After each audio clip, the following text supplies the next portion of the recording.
মধ্যেও চলে এসে আমাদের অনেক সমস্যা করে এবং অনেক সময় গুলিও ছুড়ে। তারপর আমাদের কৃষকেরা যখন জমিতে কাজ করতে যায় তখন দেখা যাচ্ছে ওরা তেড়ে চলে আসে, এই অনেক সমস্যা করে আমাদের। ওদের জায়গায় যাচ্ছেন না, আপনারা তো আপনাদের বাংলাদেশের সীমান্তেই তো কাজ করছেন, জি জি, সেক্ষেত্রেও তারা কেন বাধা দেয়?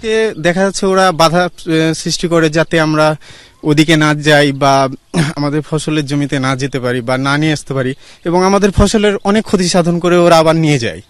আচ্ছা, ওরা অ্যাকচুয়ালি ভাবতে চায় যে আমাদের শক্তি অনেক বেশি, এটা আমাদের ক্ষুদ্র একটা দেশ, এইভাবে ওরা আমাদের প্রতি অত্যাচার চালিয়ে যাচ্ছে। আপনারা কি ভয় পান নাকি? না, আমরা কখনোই ভয় পাই না। আমাদের যতক্ষণ শ্বাস আছে ততক্ষণ পর্যন্ত আমাদের মাতৃভূমি আমাদেরই থাকবে, এবং এর জন্য জীবন দিতে হলে আমরা সবসময় প্রস্তুত আছি, এবং আমাদের পাশে আমাদের বিজিবি, সেনাবাহিনী সবাই আছে। বিজিবি সেনাবাহিনী থাকতে আপনারা কেন এগিয়ে যাচ্ছেন? বিজিবি তো প্রথমেই থাকবে, এবং তাদের জন্য আমরা প্রথমে সাহায্যের জন্য তো আমরা সবাই হাত বাড়িয়ে দিব, কারণ আমাদের দেশ রক্ষা তো সবাইকে করতে হবে।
সমস্যা নেই। সমস্যা নেই।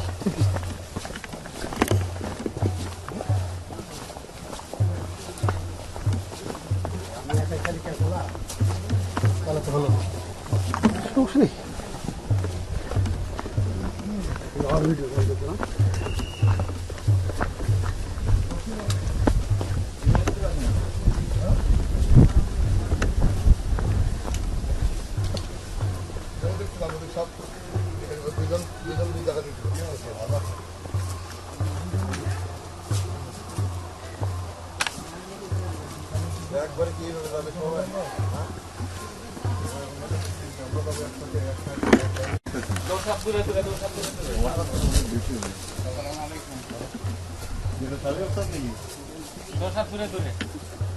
একটা উষার জীবন হলো লক্ষ লক্ষ আবসার দাঁড়িয়ে আছে জীবন।